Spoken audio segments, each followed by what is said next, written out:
Kita perlu teman-teman sekalian merenungi beberapa wasiat Nabi SAW. Dari tadi itu semua adalah dalil-dalil tentang masalah dunia dan akhirat ini. Sebelum saya pindah ke wasiat Nabi SAW tentang bagaimana kita harus melalui dunia ini, tentu tadi semua itu adalah wasiat Nabi SAW juga. Tapi ada poin-poin penting yang kita titipkan. Tadi semua saya jadikan sebagai dalil tentang dunia itu seperti apa dan akhirat juga seperti apa.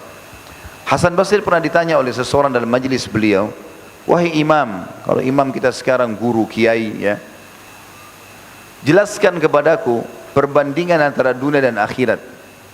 Hasan Basri tadinya lagi duduk santai, tiba-tiba duduk serius lalu mengatakan, tentang apa yang kau tanyakan perbandingannya? Dunia dimulai dengan tangisan, dilalui dengan cobaan, lapar, haus, gangguan orang, dan diakhiri dengan tangisan.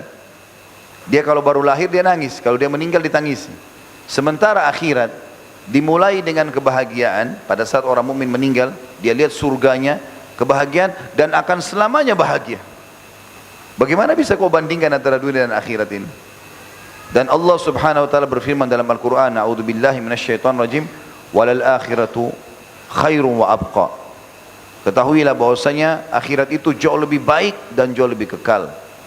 Juga dalam firman Allah yang lain, walal akhiratu lahiyal hayawan, dan kehidupan akhirat itulah yang akan kekal selama-lamanya. Wasiat Nabi SAW untuk kita teman-teman sekalian masalah dunia ini, kata beliau dalam hadis Bukhari, kun fid dunya ka'annaka gharibun aw abiru sabil. Lalui dunia ini, silahkan makan, minum, menikah, punya keturunan, kejar prestasi dunia ini, tapi jadikan dirimu seperti orang yang asing atau orang yang lewat saja, bukan menjadi target utama. Sehingga kita selalu ingin menjadikan dunia untuk akhiratnya. Kemudian di dalam riwayat yang lain ditambahkan, wa'ud nafsaka min ahlil kubur, dan selalu persiapkan dirimu sebagai penghuni kubur, karena aku akan masuk kuburan itu. Kalau hari ini kita mandikan jenazah, kita taruh di geranda, kita kafani, sholati, lalu kita antar ke kuburan, maka besok kita akan seperti dia, sama. Tidak akan ada bedanya antara kita sama orang-orang yang sudah berlalu itu. Lalu Ibnu Umar radhiyallahu anhu menanggapi hadis Nabi SAW ini, dan ini disebutkan satu riwayat oleh Imam Bukhari, digabungkan. Kata Ibnu Umar dengan menanggapi hadis Nabi, yaqul idza amsayta fala tantadhirus sabah. Oleh karena itu, dari pesan Nabi ini ambil pelajaran, kalau kau tiba di sore hari, jangan tunggu sampai pagi hari, karena belum tentu kau tiba di pagi hari itu. Wa idza asbahta fala tantadhirul masa. Kalau kau tiba di pagi hari, jangan tunggu sore hari, belum tentu kau hidup. Wa khudh min sihhatika limaradik. Maka selalulah maksimalkan masa kesehatanmu sebelum kau sakit. Wa min hayatika limautik. Dan hidupmu sebelum kau mati. Artinya gunakan kesempatan baik untuk beribadah kepada Allah Subhanahu wa taala. Teman-teman sekalian, kita melalui dunia ini disuruh oleh Nabi SAW mengisi dengan amal soleh dan menjauhi kemaksiatan. Kita perlu garis bawahi poin penting, bahwasanya dua-duanya punya kenikmatan. Ibadah itu punya kenikmatan, sebagaimana dosa punya kenikmatan. Tapi kedua kenikmatannya nggak bisa bersatu, mustahil bersatu, seperti minyak sama air. Kalau kita cenderung kepada salah satunya, maka yang lainnya akan hilang. Jadi misalnya orang sholat iya, ibadah semuanya dikerjakan, tetapi dia juga satu sisi masih melakukan kemaksiatan, maka kenikmatan akhiratnya akan hilang, tidak pernah khusyuk, dan kenikmatan dosanya juga tidak akan maksimal. Saya kasih contoh, kalau ada orang sholat iya, tapi dia juga mabuk, misal dia mabuk jam 4 subuh dan jam 5 subuh azan, dia mau sholat sambil mabuk, sambil dia kepikiran ini sebentar lagi azan subuh nih, maka mabuknya tidak maksimal ya. Jadi terganggu dengan adanya ibadah ini.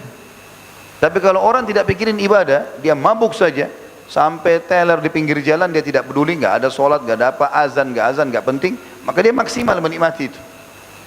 Tapi ini tuh tidak baik ya. Begitu juga kalau kita ibadah dan meninggalkan semua kemaksiatan, kalau kita jadikan seperti timbangan, dua timbangan, kapan dia berimbang antara pahala amal soleh atau ibadah ini dengan dosa-dosa, maka dua-duanya akan hilang kenikmatannya. Orang kalau sudah faham agama, kemudian dia berpacaran haram, maka dia tidak nyaman jalan, takut ketahuan sama orang, karena dia juga masih ibadah, ada keimanannya, ada juga kemaksiatannya, tidak bisa ketemu ini, seperti minyak sama air. Kuncinya adalah dia pilih salah satunya, dia maksimal dalam ibadah dan dia tutup semua pintu dosa, maka ini nanti rate-nya akan naik. Misal contoh sekarang Ramadan akan datang, dengan izin Allah SWT, semoga Allah berkahi waktu kita akan ibadah, siang hari kita puasa, malamnya kita tarawih, baca Quran, hadiri majlis ilmu, segala macam hal, dan pintu-pintu dosa kita tutup nih. Misal kita kena puasa, takut buat ini, takut nanti batal puasanya, ditutup sama dia. Nanti pasti dengan berjalannya waktu seminggu, 2 minggu, apalagi sampai sebulan, nanti rate imannya naik terus. Dosanya ditutup sama dia. Di sini dia rasakan kenikmatan ibadah. Kadang-kadang cuma dengar ayat walaupun tidak ngerti bisa nangis. Ingat dosa-dosa bisa nangis. Tersentuh karena imannya naik terus. Ini kenikmatan sudah dirasakan. Dia akan turun kalau orang buat dosa. Makanya kaidah ahli sunnah wal jamaah, iman bertambah dengan ketaatan, berkurang dengan kemaksiatan. Tapi kalau dia balik, amal solehnya pas-pasan, kemudian dosanya naik terus, ya, dosanya lebih baik daripada amal solehnya, maka tidak akan pernah bisa khusyuk dalam masalah ibadah-ibadah tersebut. Maka kita tidak punya pilihan, pilih salah satunya, menjadi orang yang baik sekalian dan patuh kepada Allah, atau menjadi orang buruk. Karena kalau di tengah-tengah juga tidak akan merasakan kenikmatan ibadah itu. Ada sebuah hadis Nabi SAW yang lain yang mengingatkan kepada kita, dunia lalui tapi isi dengan hal-hal yang bermanfaat. Mali walid dunia, kata Nabi SAW, ada apa aku kejar-kejar dunia ini, bersaing dengan orang-orang, tapi pada hal-hal yang negatif ya, karena kalau bersaing dalam hal ibadah dianjurkan. Ma'ana wad dunia, sebenarnya antara aku dengan dunia ini, kata Nabi SAW, innama mathali wa mathalud dunya kamathali raqibin dhalla tahta syajaratin thumma raha wa tarakaha. Karena seperti saja saya ini seorang musafir yang lagi penat, capek, lalu dia lihat ada sebuah pohon, dia istirahat sebentar, lalu kemudian dia tinggalkan. Artinya kita akan meninggalkan semua. Kalau kita meninggal teman-teman sekalian, orang hanya mengenang, oh ini rumahnya si fulan, oh ini sepatunya, oh ini motornya, oh ini mobilnya. Sehari, 2 hari, 3 hari, seminggu, habis itu sudah tidak ada lagi. Orang sudah tidak kenang. Sebulan, setahun, 10 tahun, baik kalau anak-anaknya pun datang ke kuburannya. Maka apa yang sudah dia pupuk sendiri, itu yang akan dia panen nantinya. Ali bin Abi Thalib mempunyai statement yang menarik dalam masalah ini. Beliau mengatakan, irtahalatid dunya mudbirah. Ketahuilah dunia ini sudah pergi sebenarnya. Karena umurnya tinggal sedikit. Dari dulu sebelum kita lahir, dunia ini sudah ada. Umurnya akan habis. Wartahalatil akhirah muqbilah. Sementara akhirat sekarang sudah mendatang, mendekat. Dan kita akan ke sana yang hidupannya abadi. Walikulli wahidatin minhuma banun. Dua-duanya punya keturunan, ada anak-anaknya. Fakunu min abna'il akhirah. Maka jadikan diri kalian anak-anak akhirat yang mau menyambut masa depan, bukan sibuk dengan hal yang ada sekarang. Wala takunu min abna'id dunya. Karena jangan sampai kalian menjadi anak-anak dunia. Fa innal yawma awalun wala hisab. Karena di dunia sekarang boleh kau berbuat apa saja dan belum ada hisabnya, belum ada konsekuensi pertanggungjawabannya. Wa gadan hisabun wala amal. Tapi besok nanti di akhirat kau akan pertanggungjawabkan semuanya. Ada hisab tapi tidak bisa lagi kau menambah amalmu. Hadis ini sahih diriwayatkan oleh Imam Bukhari. Hasan Basri menitip pesan tentang masalah ini, mengatakan, aku tahu rezekiku tidak akan diambil oleh orang lain, masalah dunia. Karena itu hatiku selalu tenang. Tidak mungkin ada namanya rezeki kita akan diambil orang lain. Pernah ada seorang anak muda temuin saya di Surabaya habis tabligh akbar waktu itu, lalu dia mengatakan, Ustaz, saya ikut proyek sama teman-teman saya 6 orang. Yang saya tahu teman-teman saya yang 5 orang ini masih jauh dari ibadah. Kemudian pada saat kami ikut dalam proyek tersebut, 5-5-nya dapat, saya tidak. Sementara saya tahu diri saya sudah ikut pengajian, saya sudah coba bertobat dari dosa saya yang lalu, saya coba jadi lebih baik. Menurut saya, kacamata saya lebih baik daripada mereka. Bagaimana saya memahami tentang keadilan Allah di sini? Lalu saya jawab, saya dengan kalimat sederhana saya mengatakan, belum rezeki anda. Kalau Allah SWT sudah tentukan, maka tentu sudah sampai kepada orangnya. Kalau rezeki kita tidak akan kemana-mana, akan sampai ke mulut kita. Kadang-kadang kita cuma mengatakan enak ya makan ini, tiba-tiba ada tetangga yang mengirimnya. Kita lagi makan di restoran, tiba-tiba saja ada yang traktir. Kita, orang tua kita yang bekerja setengah mati, lalu beliau meninggal, kita dapat warisannya. Rezeki sampai kepada seseorang. Bahkan kata Nabi SAW, tidak akan meninggal seseorang sampai seluruh rezekinya diberikan kepadanya. Hasan Basri bilang, melalui dunia ini aku selalu senang karena aku tahu rezekiku tidak akan diambil oleh orang lain. Karena itu hatiku tenang. Aku tahu amalku tidak akan dikerjakan oleh orang lain. Tidak mungkin dicatat di buku amal, sholat, puasa dari orang lain. Karena itu aku sibuk beramal saleh. Aku tahu Allah Ta'ala selalu memperhatikanku. Karena itulah aku malu jika Allah melihatku dalam maksiat. Aku tahu kematian sudah menungguku. Karena itulah aku selalu menambah perkara untuk akhir atau hari pertemuanku dengan Allah. Kalau beliau mengatakan jauhi dunia ini, boleh lewatin tapi jauhi, jangan jadi target utama. Karena ia seperti ular mulus pada sentuhan, kulitnya mulus. Ya, kalau disentuh tangan, jauhilah dunia ini karena ia seperti ular mulus pada sentuhan tangan, tetapi racunnya bisa membunuh. Jika beliau mengatakan dunia ini selalu dimulai dengan tangisan dan akan diakhiri dengan tangisan. Teman-teman sekalian, Nabi SAW pernah diwasiatkan oleh Jibril, wasiat yang baik sekali. Dan ini hadis sahih, hadis hasan riwayat Al-Hakim. Nabi SAW mengatakan, atani Jibril faqal. Jibril pernah datang kepadaku lalu berkata, ya Muhammad, ish ma syi'ta fa innaka mayyitun. Hidup sesukamu hai Muhammad, toh juga kau akan mati nanti. Wa ahbib ma syi'ta fa innaka mufariquh. Cintai siapa saja yang kau mau, toh juga kau akan berpisah dengannya. Wa'mal ma syi'ta, berbuat sesukamu, fa innaka muajziyun bihi, karena kau akan dibalas sesuai dengan perbuatanmu. Kalau baik, ya kau dapat yang baik. Kalau buruk, maka kau akan dihukum. Wa'lam anna syarafal mu'min qiyamuh, ketahuilah justru kemuliaan orang mukmin bisa dinilai dari solat malamnya. Wa izzuhu istighna'u anin nas, dan justru juga kemuliaan hidupnya kalau dia berlepas diri dari bergantung pada manusia. Kalau kita bermuamalah di dunia ini teman-teman sekalian, bermuamalah semua karena mencari ridha Allah. Karena kalau seandainya kita mencari ridha manusia, maka Allah bisa balik keadaan. Ada orang sudah tahu ini haram, tetapi bagi dia yang penting atasan saya suka, yang penting mertua saya suka, istri atau suami saya suka, nggak masalah. Yang penting saya melanggar agama pun tidak ada masalah. Dan ini berbahaya. Dia tidak sadar Allah bisa membalik keadaannya. Yang tadinya dia buat ingin manusia itu ridha dan dia dapat manfaat dari itu, maka Allah balik keadaan, tiba-tiba orang itu bisa jadi musuhnya selama itu adalah perbuatan dosa kepada Allah.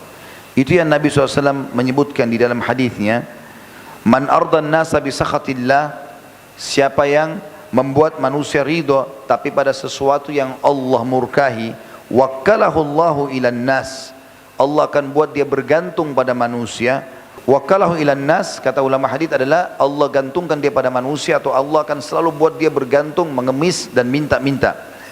Wa man askhatan nas biridallah, dan siapa sebaliknya membuat manusia marah tapi karena Allah ridha dengan perbuatan tersebut, tetap aja dia komit menjalankan, kafahullahu ma'unatan nas atau mu'natan nas, maka Allah akan buat dia terlepas daripada ketergantungan pada manusia itu. Hadis sahih diriwayatkan oleh Ibnu Hibban. Juga seseorang berkata dari sahabat kita, ya Rasulullah, ayyul mu'minuna afdal, orang mukmin apa yang paling afdal selama hidup di dunia ini? Maka faqal ahsanum khuluqa, orang yang paling baik akhlaknya, santun, ramah dan seterusnya. Qala fa ayyul mu'minina akyas, lalu orang mukmin siapa yang paling cerdas? Qala aktsaruhum lil mauti dzikra, orang yang paling banyak mengingat kematian. Wa ahsanuhum liman ba'dahu isti'dada, dan yang punya persiapan yang sangat baik setelah kematian itu. Ulaikal akyas, orang itulah orang-orang yang cerdas. Riwayat Ibnu Majah dengan sanad hasan. Teman-teman sekalian, kita lalui dunia ini silahkan, kejar prestasi terbaik, karena itu bagian daripada agama. Tapi konsepnya halal. Kita boleh makan yang terbaik, minum yang terbaik, kita pakai pakaian yang terbaik, kejar dunia ini. Cari pasangan yang terbaik, punya keturunan, apa saja, menjaga nama baik, semuanya itu bagian daripada syariat. Tapi bukan jadi target, karena ini dibolehkan dalam syariat. Bahkan Allah Subhanahu wa taala mengatakan atau berfirman dalam surah Al-Qasas, surah nomor 28 ayat 77, a'udzubillahi minasyaitonirrajim, wabtaghi fima ataqallahu ad-daral akhirah wa la tansa nasibaka minad dunya. Al-ayat. Kejarlah apa yang Allah janjikan di akhirat sana, semua surga, bidadarinya, bidadarahnya, pakaian sutranya, istanahnya, kebun-kebunnya, permadaninya, semua kejar, dan jangan lupakan bagianmu dari dunia. Boleh dunia ini tapi untuk akhirat. Kita perlu faham juga teman-teman, di sini ada poin penting saya ingin titik beratkan. Banyak orang salah faham, begitu sudah faham atau membaca dari dalil seperti tadi, mereka anggap sudahlah kalau gitu, dunia tidak usah kita nikmati. Biarkan saja kita pakai sendal putus atau tidak pakai sendal, bajunya kotor, penampilannya kotor, jorok, ya. Badannya bau, kendaraannya acak-acakan, semuanya rumahnya kalau kita datang berantakan. Ini pemahaman yang keliru. Bukan ini yang dimaksud. Zuhud itu sebagian orang-orang mendefinisikan salah, kata ulama. Mereka mengatakan zuhud meninggalkan dunia untuk akhirat. Kata ulama ini secara zahir seakan-akan baik maknanya, tapi sebenarnya keliru dalam penempatannya. Kita tidak disuruh tinggalkan dunia. Karena baginda Nabi SAW makan kambing, daging kambing, dan beliau sangat gemar dengan itu. Bahkan beliau gemar sekali dengan tharid, dan tharid adalah roti gandum yang ditebari di atasnya kari kambing. Itu makanan favorit Nabi SAW. Beliau menikmati makan kurma dan semangka, sampai beliau mengatakan panasnya ini ditunjuk kurma, didinginkan dengan dinginnya ini ditunjuk semangka, lalu ditunjuk semangka, dinginnya ini ya dihangatkan atau diimbangi dengan panasnya ini. Beliau makan SAW. Nabi SAW menggunakan pakaian yang sangat indah dan bagus. Tidak pernah Nabi SAW pakai baju kumuh. Sebagaimana disebutkan di dalam banyak riwayat, antaranya hadis Bukhari, kalau Nabi SAW pernah dihadiahkan baju oleh seorang wanita, dan baju itu mantel musim dingin, sangat bagus. Dan Nabi SAW orang yang sangat tampan, ya. Sebagian ulama mengatakan kalau Yusuf alaihissalam diberikan sepertiga kekayaan dunia, maka Nabi SAW diberikan lebih daripada itu. Orang kalau melihatnya suka, tampan, ya, bersih, putih, Nabi SAW untuk dihadiahkan beliau pakai, dan semua sahabat di masjid kagum. Sambil mengatakan, di antara mereka yang meriwayatkan hadis, kami tidak pernah melihat orang setampan dan seindah Nabi SAW setelah pakai jubah itu. Beliau pakai baju yang sangat bagus, ya. Beliau pernah menolak baju satu-satunya waktu Umar bin Khattab tawarkan karena sutra. Dan laki-laki tidak boleh pakai sutra. Ada baju sangat bagus dari sutra. Lalu Umar bin Khattab mengatakan, ya Rasulullah, tidakkah anda beli baju ini? Lalu kemudian anda pakai pada saat hari Jumat, menyambut tamu, hari raya, Idul Adha, Idul Fitri. Maka Nabi SAW mengatakan, tidakkah kau tahu hai Umar bahwasanya Allah telah mengharamkan bagi kaum laki-laki sutra? Enggak boleh. Berapa hari kemudian Nabi SAW mengirim baju sutra yang sama itu, jubah, kepada Umar bin Khattab. Lalu Umar heran, berapa hari lalu Nabi SAW melarang, kenapa sekarang Nabi malah kirim? Maka beliau segera ke rumah Nabi SAW lalu mengatakan, ya Rasulullah, bukankah anda melarang kami untuk menggunakannya? Kenapa anda kirim kepada saya? Kata Nabi SAW, aku tidak mengirimnya untuk kau pakai, tapi sedekahkanlah, gitu kan? Karena itu haram, tidak boleh orang kasih kepada saya, sedekahkan saja. Maka Umar pun mengirim kepada adiknya yang masih kafir di Mekah, sampai keluar fatwa sebagian ulama bolehnya memberikan hadiah saudara atau kerabat yang masih kafir, karena masalah perbuatan atau diambil dari sikap Umar radhiyallahu anhu ini. Itu saja yang Nabi SAW tolak. Tapi kalau hadiah semua Nabi terima. Nabi SAW punya imamah berwarna hijau, ada yang berwarna hitam, ada yang berwarna, ya, putih. Nabi SAW punya baju, beberapa buah baju yang bagus. Bahkan Nabi SAW memiliki beberapa ekor unta, ya. Beberapa athar menyebutkan kalau Nabi SAW berpoligami, punya berapa rumah. Di setiap rumah itu ada unta untuk ummahatil mu'minin. Dan kalau unta itu sekarang mobil Alphard, mahal, gitu kan. Nabi SAW menitipkan di setiap rumah ummahatil mu'minin ada pembantu. Ada pembantu. Dan menggunakan pembantu jasa ada. Bahkan Nabi SAW mengatakan siapapun di antara kalian yang Allah tundukkan saudara-saudaranya melayaninya, maka dia harus berbuat baik pada mereka. Karena sungguhnya Allah telah meringankan pekerjaan kalian melalui tangan-tangan mereka. Maka berilah mereka makan apa yang kalian makan, berilah pakaian apa yang kalian gunakan. Jadi boleh pakai pembantu, gitu kan. Nabi SAW pernah menemukan sendal beliau putus, lalu beliau menjahitnya. Dan beliau juga menerima hadiah sendal lain baru dari para sahabat, gitu kan. Jadi semuanya ada, ya. Nabi SAW menikmati masalah itu. Nabi SAW memiliki beberapa sahabat yang membantu beliau, bukan satu dua orang. Seperti Abdullah bin Mas'ud khusus untuk menyiapkan siwak dan sendal Nabi SAW. Kita tahu Zaid bin Haritha, anak mantan budaknya Nabi SAW, lalu dibebaskan, kemudian dia jadi anak angkat Nabi sementara waktu di Mekah, kemudian kembali lagi kepada anak angkat, ya, pernah dibebaskan Nabi SAW dan anak angkatkan. Ini juga membantu Nabi SAW. Begitu juga dengan anaknya Usama bin Zaid radhiyallahu anhu ajma'in. Kemudian Nabi SAW juga punya anak bin Malik khusus untuk belanja kebutuhan beliau di pasar. Beliau punya seorang bernama Kirjirah, Orang yang berbulu hitam yang harus mengangkat pelana Nabi SAW di kudanya. Nabi SAW punya banyak pembantu-pembantu yang membantu dia. Nabi SAW punya beberapa pedang, perisai yang beliau berikan nama masing-masing daripada benda-benda itu. Dari satu sisi yang lain, Nabi SAW mengatakan cintakan kepada dunia kalian ini karena adanya wanita dan minyak wangi. Nabi SAW suka dunia, bukan tidak suka, tapi bukan menjadikan target utama. Maka jangan juga kita tidak boleh ifrat, tidak boleh tafsir, tidak boleh berlebihan dalam meninggalkan dunia. Tidak boleh juga kita terlalu mencintai dunia. Dunia ini bukan untuk akhirat. Maka Nabi SAW memberikan contoh yang sangat baik di sini. Beliau makan makanan yang baik, beliau kita makan yang baik. Allah mengatakan kita makan yang halal dan thayyibah. Makan yang halal dan thayyib artinya berkualitas, gitu kan? Maka kita harus tahu makna zuhud yang sebenarnya adalah mendahulukan akhirat dari dunia, bukan meninggalkan dunia.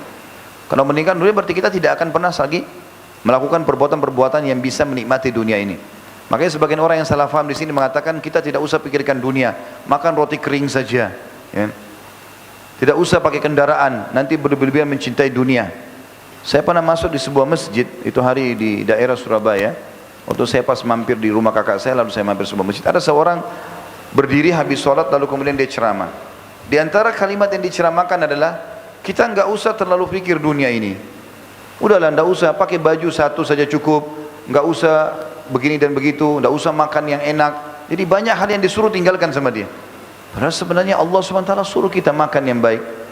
Allah SWT menyuruh kita menggunakan pakaian yang terbaik. Ada sahabat pernah teman-teman dalam hadis Bukhari, itu di masjid berantakan. Maksudnya kelihatan orang ini berantakan, rambutnya berantakan, pakaiannya biasa. Nabi SAW tanya, kau ini punya sesuatu enggak dari harta? Dia bilang ada ya Rasulullah. Kata Nabi SAW, apa hartamu? Dia bilang saya punya unta, saya punya kuda, saya punya keledai, saya punya domba. Artinya orang kaya gitu kan. Lalu kata Nabi SAW, kalau begitu mana kau dari bekas nikmatnya Allah? Inna Allah yuhibbu an yara athara ni'amiha al abd. Allah sangat suka melihat bekas nikmatnya pada hambanya. Tidak benar orang mukmin itu kalau sudah faham masalah akhirat kemudian dia pakaiannya kumuh, masjidnya kotor, rumahnya kotor, makannya tidak mau yang enak. Enggak, keliru. Sebagian ulama memberikan gambaran tentang termasuk bentuk syukur kepada Allah adalah kalau seseorang itu menikmati dari dunia selama itu halal dan tidak berlebihan. Misal saya kasih contoh, kalau kita masuk supermarket ada anggur harga 200.000 kualitasnya A, bagus. Ada anggur kualitas B harganya 150.000. Kita mampu, kita beli yang A dengan niat menikmati apa yang Allah sudah berikan. Itu ada pahalanya sendiri dan dibolehkan karena masuk dalam makna thayyibah. Halalan thayyibah, halal artinya dibolehkan, thayyibah artinya yang berkualitas, yang bagus gitu. Kita tahu yang dijanjikan oleh Allah, yang dihalalkan oleh Allah SWT, daging ini, daging itu. Yang diharamkan sedikit. Misal Allah haramkan babi nggak boleh. Allah sudah perlihatkan babi itu seperti apa, ini jangan dimakan, ya berbahaya buat kalian. Lalu Allah ganti dengan daging yang lain banyak, sapi, kambing, ayam, semua hewan-hewan di air halal. Kita disuruh makan, suruh nikmati itu. Maka perlu difahami makna zuhud di sini supaya tidak salah faham. Ya, bahwasanya kita boleh nikmati dunia. Bahkan kita boleh dalam Islam dan sangat dianjurkan mengejar prestasi terbaik dari harta, dari jabatan, dari prestasi pendidikan. Kalau kita sekarang titel akademik, silahkan kejar yang terbaik. Bahkan itu bagian daripada yang terbaik dalam agama. Pernah Abdullah bin Umar radhiyallahu anhu, di umur beliau sudah sangat tua, rambutnya semua putih, alisnya putih, jenggotnya putih.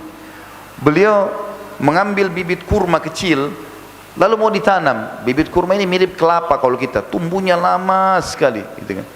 Maka beliau tancapkan. Sebagian murid-muridnya di sebelah nanya, wahai Ibnu Umar, semoga Allah selalu menjaga anda.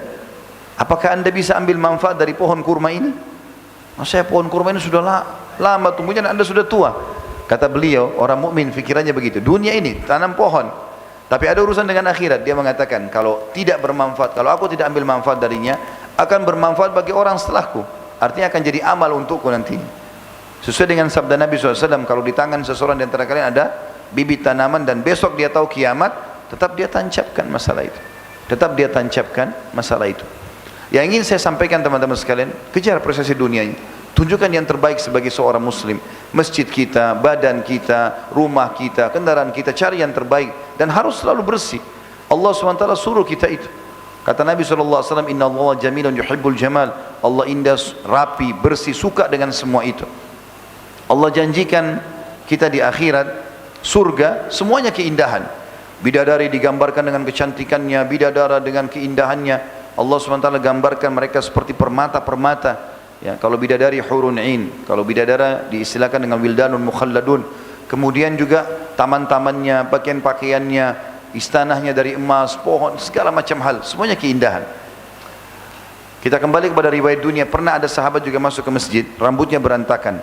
Lalu kata Nabi SAW, suruh orang ini keluar, suruh orang ini keluar dulu, suruh sisir rambutnya dengan rapi, baru masuk ke masjid.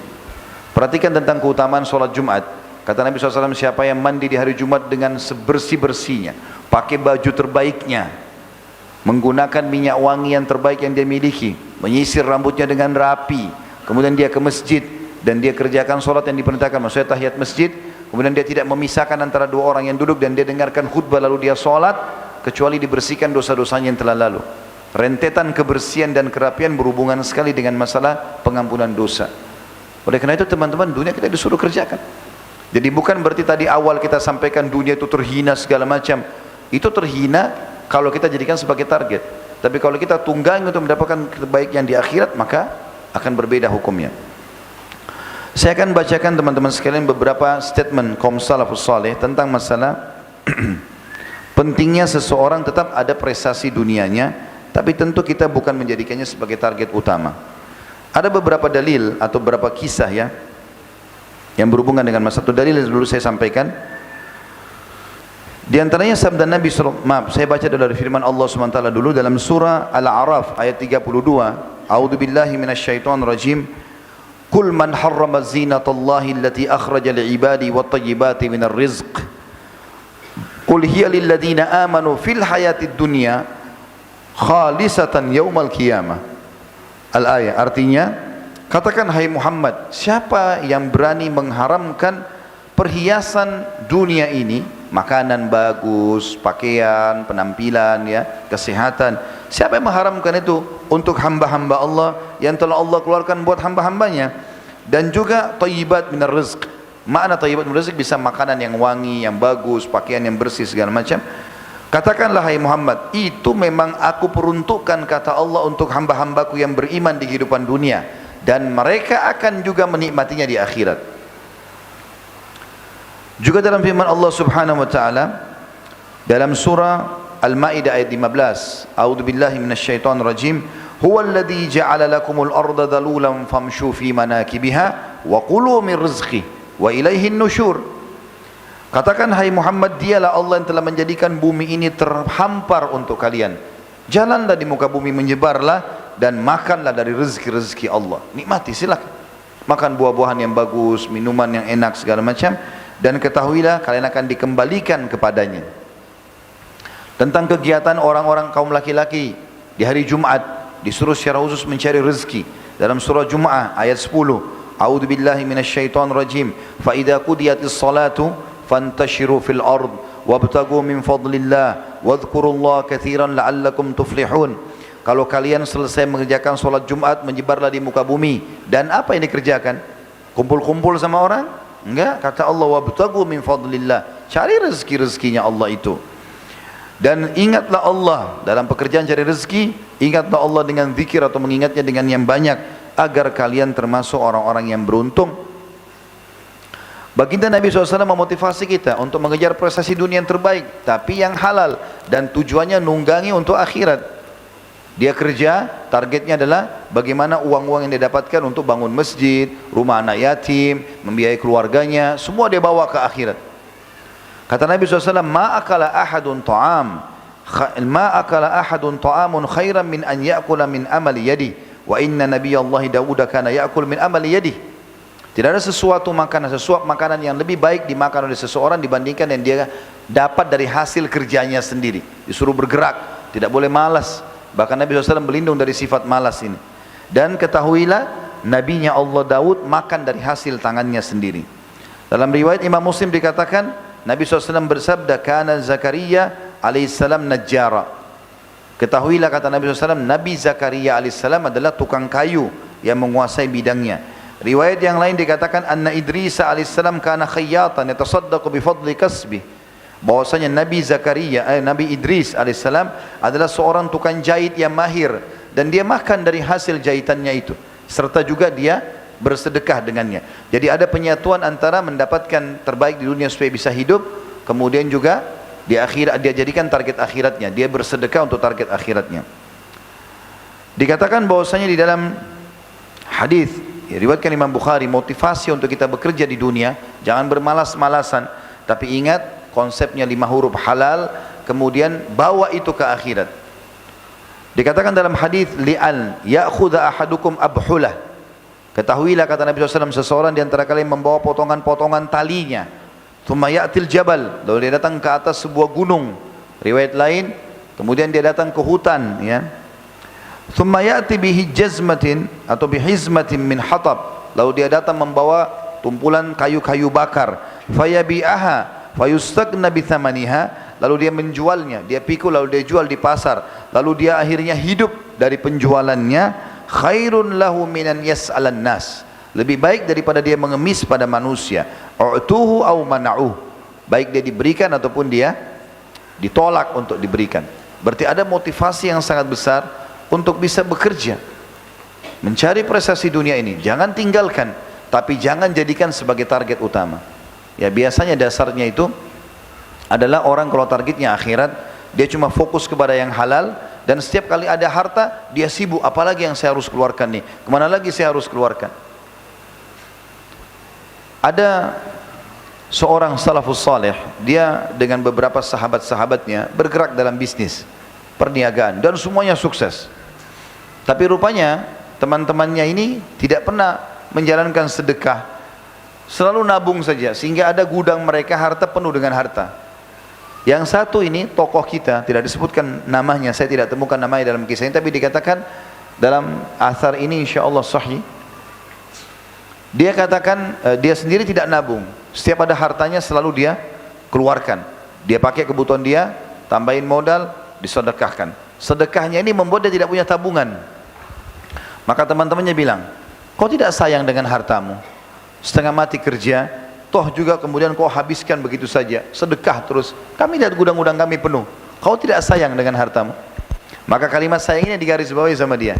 Dia mengatakan justru kalian yang tidak sayang harta kalian, karena sayangnya saya sama harta saya sampai saya bawa ke sana, maksudnya ke akhirat. Saya sedekah ini saya bawa ke akhirat, kalian yang tidak sayang, kalau kalian meninggal jadi warisan semuanya. Maka statement yang sangat menarik dari seseorang yang faham tentang konsep masalah ini. Dikatakan juga bahwasanya para sahabat Nabi ridwanullahi alaihim imtahanul mihan, mereka berusaha untuk menguasai bidang-bidang spesialis di dunia ini. Wa ba'u wasyarau, mereka beli dan mereka menjual. Wa talabur rizqil halal, sibuk mencari rezeki-rezeki halal. Qala Sa'id bin Musayyab rahimahullah, seorang tabi'in bernama Sa'id bin Musayyab berkata, kana ashabu Rasulillah sallallahu alaihi wasallam, bahwasanya sahabat Nabi semuanya ridwanullahi alaihim yang beliau temui, ya, karena tabi'in ini belajar dari sahabat, yatjaruna fi bahr Rum, mayoritas mereka berniaga sampai ke laut-lautnya bangsa Romawi. Umar bin Khattab berkata radhiyallahu anhu, ta'allamul mihna, belajarlah keterampilan-keterampilan itu, apa saja yang kalian mampu, fa innahu yushiku an yahtaja ahadukum ila mihnati, karena pasti nanti dia butuh kepada keterampilannya itu. Kuasai. Orang mukmin bukan berarti vakum, tidak bergerak, udah di masjid aja duduk tanpa ada ibadah, tanpa ada pekerjaan dan usaha. Ini keliru. Juga Abu Darda radhiyallahu anhu dikatakan dalam riwayat yang sahih, la yukidun nara tahta kidrihi hatta tadma ainah. Abu Darda menjual makanan dan boleh masak sendiri. Jadi saking seringnya masak sampai kadang-kadang asap hitam dari bawah pancinya itu mengenai matanya sehingga membuat matanya menangis radhiyallahu, atau mengeluarkan air mata radhiyallahu anhu karena mencari rezeki halal. Dan Aisyah juga berkata radhiyallahu anha, kana Abu Bakar radhiyallahu anhu atjaru Quraisy hatta dakhala fil imarah, bahwasanya Abu Bakar adalah orang Quraisy yang paling mahir dalam berdagang, ya, sampai beliau masuk ke pemerintahan. Waktu sudah ada amanah pemerintahan beliau berhenti, tapi dulunya beliau berdagang. Seorang tabi'in bernama Qais bin Asim rahimahullah berkata, atau mewasiatkan anak-anaknya pada saat dia mau meninggal, Ausa Qais bin Asim abnahu inda wafati, pada saat dia mau meninggal dikasih wasiat. Faqal, beliau berkata, alaikum bil mali wastina'ah, kalian harus cari harta itu dan urus baik-baik harta-harta itu, prosesi dunia, ya. Fa inna mambahatul karim, karena dia pendapatan yang bagus. Kalau dia halal, dia bagus. Kita bisa bangun masjid, rumah anak yatim, bisa infak untuk jihad. Bahkan mayoritas ayat tentang jihad selalu Allah dahulukan bi amwalikum wa anfusikum, harta kalian, jiwa kalian. Nabi SAW juga begitu. Kalau mau jihad, semua peperangan Nabi suruh dulu jihad, kumpulkan harta. Beliau tunggu di masjid, lalu sahabat mengumpulkan. Setelah siap, baru beliau siapkan pasukan perang, ya. Karena harta dibutuhkan di sini. Wa yustagna bihi anil laim, dan bisa menyelamatkan dari keterhinaan. Nah. Wa iyyakum wal mas'alah, dan hati-hati dari mengemis. Fa innahu akhiru kasbar rajul, karena dia pendapatan terakhir bagi seseorang. Kalau betul-betul dia bangkrut usaha, sudah berusaha cari sana sini tapi tidak dapat, baru kemudian dia boleh meminta di sini. Sa'id bin Musayyib juga berkata, la khaira fi man la yatlubul mal, tidak ada kebaikan bagi orang yang tidak berusaha mencari harta tapi yang halal di dunia. Yaqdi bihi dainah, dia bisa membayar utangnya dengan pendapatan itu. Wa yasunu bihi irdhah, dan dia bisa memuliakan nama baiknya dengan harta itu. Wa yaqdi bihi dhimamah, dia penuhi kebutuhan-kebutuhannya. Wa in mata, kalaupun dia mata atau mati, maksudnya kalau dia pun mati, taraka mirathan liman ba'dah, dia akan tinggalkan warisan bagi ahli warisnya. Dahak ibn Muzahim juga, Dahak ibn Muzahim mengulangi hadis saja, saya sudah sebutkan hadis tadi, saya langkahi. Umar bin Khattab juga pernah berkata, maksabu fi di'anah khairu min su'alin nas, pencarian pendapatan dalam keadaan susah payah, angkat batu, kumpulin ini, mungkin buang sampah, apa saja, dalam keadaan susah payah, jauh lebih baik daripada mengemis dengan manusia. Ada wasiat menarik teman-teman sekalian dari Luqman al-Hakim. Luqman seorang yang saleh, dalam pendapat yang kuat mengatakan dia adalah seorang yang saleh, yang Allah kekalkan namanya dalam Al-Quran, surah Luqman. Dinukil sebuah kisah, dikata dia pernah wasiatkan kepada anaknya, ya bunayyi, wahai anakku, istagni bil kasbil halal, selalu cari rezeki halal itu. Jangan kau diam, jangan vakum, jangan malas, bergerak cari pendapatan yang halal. Fa innahu maftaqara ahadun illa asabahu ihda thalathu khisal, tidak ada orang yang meninggalkan mencari rezeki halal di dunia ini kecuali dia akan ditimpa salah satu dari 3 masalah besar. Yang pertama, rikkatun fi dinihi, agamanya lemah. Orang kalau tidak punya pendapatan, pengangguran, malas, agamanya lemah. Makanya banyak orang murtad hanya dengan sembako, ya. Lemah agamanya. Dia kalau mau sholat tapi ada pembagian sembako gratis, tinggalin sholat dulu. Lemah imannya. Au dha'fu fi aqlih, atau akalnya jadi lemah. Orang kalau pengangguran, malas, akalnya jadi lemah, tidak ada idenya. Tapi kalau antum berusaha di sini gagal, pindah lagi berusaha, gagal, berusaha, nanti akan dari pengalaman ini akan banyak ide. Tapi kalau orang malas, orang nganggur, pengangguran 10 tahun tidak bekerja, di pinggir jalan, cuma tahu minta-minta sama orang, nggak ada idenya, lemah akalnya. Dikatakan yang ketiga, awwaha'u fi muru'atih, atau keterhinaan di dalam kehormatannya, orang anggap remeh, gitu kan. Wa a'dham min hada, bahkan yang lebih parah daripada itu, istighfafun nasu bihi, manusia tidak membutuhkan dia. Nabi SAW teman-teman selama kehidupan dunia ini beristiadzah kepada Allah, minta tolong kepada Allah Subhanahu wa taala agar dijauhkan dari kemiskinan, kekurangan, kehinaan.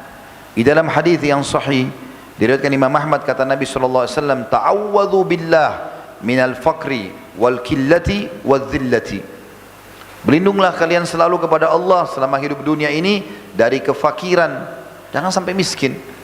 Berusaha untuk maju, karena Islam menyuruh kita untuk maju, dan kita semuanya punya potensi yang sama. Semua kita punya 24 jam waktu sehari, semua kita punya 2 mata, semua kita punya 2 tangan, 2 kaki, potensinya sama. Kecuali yang Allah lahirkan cacat itu berbeda, kita tidak bicara, kita bicara umumnya kita ini. Semua punya potensi yang sama. Maka siapa yang berusaha, dia akan dapatkan. Allah katakan dalam Al-Quran, A'udzubillahi minasyaitonirrajim, walladzina jahadu fina lahdiyannahum subulana. Orang yang berusaha mengejar jalan-jalan kami, apa yang kami janjikan, kami akan tunjukkan ke jalan-jalan kami itu. Pepatah bahasa Arab, manjadda wajad, siapa yang berusaha dia akan dapat hasilnya. Nabi SAW mengatakan, berlindunglah kalian dari sifat atau dari kefakiran dan dari kekurangan serta juga dari kehinaan.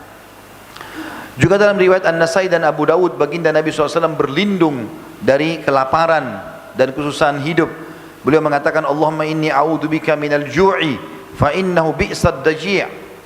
Ya Allah, aku berlindung kepadamu dari sifat dari kelaparan, karena susahnya hidup, karena dia seburuk-buruk keadaan.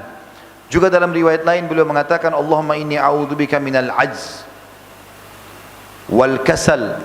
Ya Allah, aku berlindung kepadamu dari sifat ajz, putus asa, tidak mau bergerak, wal kasal, dan malas. Ini sering muncul. Kalau orang malas maka sering putus asa. Nabi SAW berlindung dari keduanya. Dan kita tidak boleh putus asa dari rahmat Allah. Imam Adz-Dzahabi rahimahullah masukkan dalam kategori dosa besar putus asa dari rahmat Allah. Kayaknya Allah nggak akan buat saya kaya seperti fulan.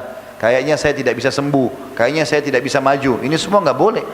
Kita harus semangat, sangka baik dengan Allah Subhanahu Wa Taala. Karena agama Islam adalah agama yang bergerak, memerintahkan para penganutnya untuk maju. Dan Nabi SAW juga mengatakan, selain Allah inni a'udzubika minal azzi wal kasal, beliau mengatakan wal jubni wal bukhl. Dan jangan sampai juga aku jadi pengecut dan juga pelit. Wa galabatid daini wa qahlir rijal. Dan aku juga terlilit utang dan juga dikuasai oleh orang-orang. Jadi maksudnya terus menerus menjadi terikat dengan orang karena banyaknya utang, akhirnya orang bisa perintah sana, perintah sini, terhina di depan orang.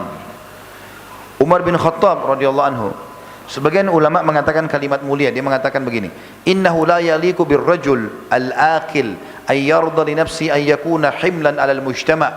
Tidak layak bagi seorang laki-laki yang berakal, muslim, mukmin, melalui dunia ini, dia ridho untuk dirinya menjadi beban bagi masyarakat. Thaqilan la faidata min. Dia jadi berat dalam hidupnya, memberatkan juga orang lain, tidak ada manfaat yang dia bisa dapatkan. Farigan an syugul, dia selalu tidak pernah mau bekerja. Yaqulu Umar radhiyallahu anhu, Umar berkata tentang masalah itu, inni la ala ar-rajula fayu'jibuni syakluh. Saya biasa melihat orang, kadang-kadang saya kagum melihat penampilannya. Faqila, ya, nam, fa idza sa'altu, pada saat saya tanya tentang apa pekerjaannya, maka dikatakan kepadaku la amalalah saqata min aini. Kalau dikatakan kepadaku bahwasanya tidak ada pekerjaannya dia, maka jatuhlah dia dari mataku. Maksudnya tidak ada nilainya di sisi Umar radhiyallahu anhu. Umar bin Khattab juga radhiyallahu anhu pernah, teman-teman sekalian, menemukan sebagian orang di dalam masjid selepas sholat. Selepas sholat orang-orang ini duduk dan tidak bergerak. Maka Umar bertanya, apa yang kalian kerjakan di sini? Mereka bilang, kami sedang menunggu rezeki Allah. Habis sholat Jumat, yang Allah suruh dalam surah Jumat keluar, mereka duduk malah santai-santai. Kata Umar, apa yang kalian buat di sini? Kami tunggu rezeki Allah. Kata Umar sambil menghadik mereka, seseorang di antara kalian berkata aku menunggu rezeki tanpa bekerja dan bergerak, padahal dia tahu bahwasanya Allah sudah mencatatkan tidak akan pernah terjadi langit menurunkan hujan emas atau perak. Ini juga mirip dengan waktu dari statement Umar bin Khattab ini pernah dikembangkan oleh seorang tabi'in masyhur, Sufyan ats-Tsauri rahimahullah, di Mekah. Salah satu ulama tabi'in masyhur, dia dengan Atha bin Abi Rabah rahimahullah, dua ulama tabi'in masyhur di Mekah. Sufyan ats-Tsauri ini pernah temukan juga begitu, habis sholat Jumat ada orang-orang lagi ngumpul-ngumpul, duduk-duduk. Ditanya, kenapa kamu? Kalian buat apa di sini? Rupanya Sufyan ats-Tsauri keliling-keliling dekat masjid, dilihat sama dia, karena dia punya pengajian situ, dia keliling, dia lihat ada orang-orang ngumpul, anak-anak muda, ngapain di sini? Mereka mengatakan, nahnu mutawakkiluna 'ala Allah. Kami orang yang bertawakal kepada Allah. Lalu mereka mengatakan, wa ma nasna? Lalu apa yang harus kami lakukan? Kami enggak tahu buat apa. Mau kerja apa enggak tahu, mau ini apa enggak tahu. Kata Sufyan ats-Tsauri rahimahullah, keluarlah, carilah rezeki Allah dan jangan kalian menjadi beban bagi masyarakat. Jangan kalian jadi beban bagi masyarakat. Apa yang kita sampaikan dari awal sampai akhir, teman-teman sekalian, adalah dunia ini tempat sementara dan kita lalui, dan seorang mukmin harus menganggap dunia ini tempat berlalu. Ya. Seperti kita kalau lagi safar naik bus, singgah sebentar, kemudian kita lanjutkan perjalanan. Seperti itulah. Dunia boleh dinikmati, tapi untuk menikmati untuk ditunggal menuju ke akhirat. Ya. Dunia Allah masjid, rumah yatim, apalah amal soleh, bantu orang, dermawan, maka Allah Subhanahu Wa Taala akan murahkan bagi dia dunia itu dan dia membawa pada akhirat. Jadi jangan memahami seperti saya bilang tadi, oh kalau kita bahas dunia itu berhina, bahkan lebih daripada bangkai, berarti kita tidak usah lagi mencari pendapatan tidak. Kita sampaikan bahwa dari syar'i, baik dari hadis Nabi SAW, dari ayat-ayat Al-Quran, juga dari sejarah para salafus saleh tentang pentingnya seorang mukmin untuk bergerak. Oleh karena itu teman-teman sekalian, kita menggarisbawahi bahwasanya zuhud adalah mendahulukan akhirat dari dunia. Kalau antum bekerja silakan, punya toko, punya segala macam, tapi ingat, punya toko ini kalau azan tutup, berhenti dulu, dahulukan akhirat. Transaksi selesai. Ya, dan kita berharap satu waktu pemerintah kita bisa punya peraturan seperti itu. Kayak di Saudi misalnya, azan harus tutup. Kalau yang tidak tutup didenda oleh pemerintah Saudi. Makanya kita kalau pergi umroh atau haji, kita lihat toko-tokonya orang dibuka, bahkan tidak ditutup. Kadang-kadang ada yang cuma ditutup sama kain atau dibuka begitu saja. Nggak ada juga orang berani mencuri karena tangannya akan dipotong. Syariat Islam berlaku, gitu kan? Juga teman-teman, saya ingin titik beratkan poin penting. Kalau antum jadikan dunia, insya Allah kita tutup dengan statement seperti ini, kita buka pertanyaan setelah itu, mungkin akan berkembang dengan pertanyaan insya Allah. Kalau antum mau grafik usaha antum di dunia ini berjalan, kehidupan antum selalu dipenuhi oleh Allah Subhanahu Wa Taala, maka tidak pernah berpisah, tidak akan pernah dipisahkan antara prestasi dunia ini dengan urusan sosial, nggak bisa ketemu. Harus antum pertemukan dengan akhirat ini. Misal kita buka restoran, tidak usah pikirkan selalu keuntungannya, tapi bagaimana ada di antara makanan itu yang antum bagikan kepada orang lain. Punya toko pakaian, bagikan pakaian kepada orang lain. Yakin dengan izin Allah grafiknya akan naik. Dalam sebuah hadits Bukhari disebutkan bahwasanya ada dua orang dari Bani Israel, kata Nabi SAW dulu, dua-duanya bersahabat dan kebunnya bersebelahan. Pas lagi musim peceklik, panas sekali. Semua orang berharap turun hujan. Kata Nabi SAW, lalu lewatlah awan di atas kebun salah seorang dari keduanya. Dan dia mendengarkan suara dari awan itu mengatakan, turunkanlah hujan di kebunnya fulan. Ternyata fulan ini disebutkan nama temannya di sebelah. Maka dia pun mengikuti awan tersebut, betul-betul awan itu mampir di atas kebun temannya, turun hujan. Yang lain tidak hujan, cuma dia saja, cuma temannya saja. Lalu kata Nabi SAW, orang ini tadi bertanya pada temannya, apa yang kau lakukan dengan kebunmu? Sampai pada saat kami lagi nunggu hujan, peceklik, cuma kau yang dapat hujan. Jawabannya dia sederhana, aku membagi pendapatanku menjadi 3 bagian. Pendapatannya, bukan modalnya, pendapatan. Begitu dapat untung dibagi 3 langsung. Sepertiganya, aku sedekahkan. Yang paling pertama itu, sosialkan dulu. Sepertiganya, aku berikan buat keluargaku. Sepertiganya, aku kembalikan kepada modal usahaku. Gara-gara itu grafiknya naik terus, bahkan lagi musim peceklik pun, musim panas Allah berikan hujan buat dia. Maka perlu difahami teman-teman. Saya tutup dengan kisah ini. Ada seseorang di Saudi, kisah nyata. Dia buka toko selimut. Selimut ini mahal-mahal. Kalau saya tidak salah, dalam kisah itu dikatakan sekitar 100 rial ke atas lah, atau 200 rial ke atas harga selimutnya. Ada satu orang miskin masuk. Dia tidak tahu tentang harga selimut situ, dia bawa uang 100 rial saja. Kalau kita mungkin 350 ribu uang. Toko ini, kalau tidak salah 250 rial satu selimut. Harganya paling murah, sampai ke atas, jadi 1 jutaan ke atas. Memang toko mewah gitu. Datanglah orang ini, langsung dia dengan polosnya mengatakan kepada pegawai-pegawai yang ada di situ, saya mau beli selimut, saya butuh 4 selimut. Buat saya, buat istri saya, buat anak saya 2 orang. Musim dingin. Uang saya 100 real. Ada enggak selimut bisa dapat 100 real 4? Maka pegawai-pegawai situ langsung mengatakan tidak ada. Tapi sebelum mereka sebutkan harga-harga selimut di situ, pemilik dari tempat ini datang lalu mengatakan, kasih isyarat ke pegawainya biar saya yang layani. Lalu dia bilang sama pegawainya, dia bilang sama orang itu, Bapak mau cari apa? Kalau bahasa kita ya, mau cari apa Syekh? Ditanya. Syekh itu orang Arab kalau mengatakan bisa orang yang kaya raya, bisa orang yang tua, bisa orang yang alim, tergantung keadaannya. Jadi tidak selamanya syekh itu berarti orang alim, ya. Maka dikatakan syekh itu orang tua juga, ya. Biasa orang Arab itu kalau masih muda, lalu dia jalan agak pincang, teman-temannya olok mengatakan, kamu ini seperti syekh. Lalu keluar pepatah bahasa Arab, lastu bi syekhi innama syekhu ladzi yadubbu dabiba. Aku bukan orang tua, tetapi orang tua itu yang menarik badannya dengan tongkatnya. Dipanggillah, ada apa syekh? Syekh ini kayak orang tua gitu kan, dihormati. Dia bilang, saya mau beli selimut 4, tapi saya punya 100 real saja, nggak ada uang lagi. Saya punya, mau beli ini. Ada nggak selimut? Kata yang punya toko, ada. Silakan ambil selimut yang Anda suka. Hampir selimut sini mana saja pilih, silakan. Orang ini tidak tahu tentang harga berapa selimut tersebut. Lalu dia pilihlah selimut-selimut di situ sepuasnya. Mungkin ada yang di harus 50 real, ada yang lebih daripada itu, mungkin sudah sampai ribuan real. Diambillah sama dia. Lalu pemilik toko yang tunggu di kasir. Orang ini nggak tahu kalau ini pemilik tokonya. Pada saat bayar di kasir, diberikanlah, diterima 100 real, dikasihlah semua selimut. Lalu orang itu pergi. Dengan gembira dia pergi bawa selimut. Dia tidak tahu harganya ini selimut.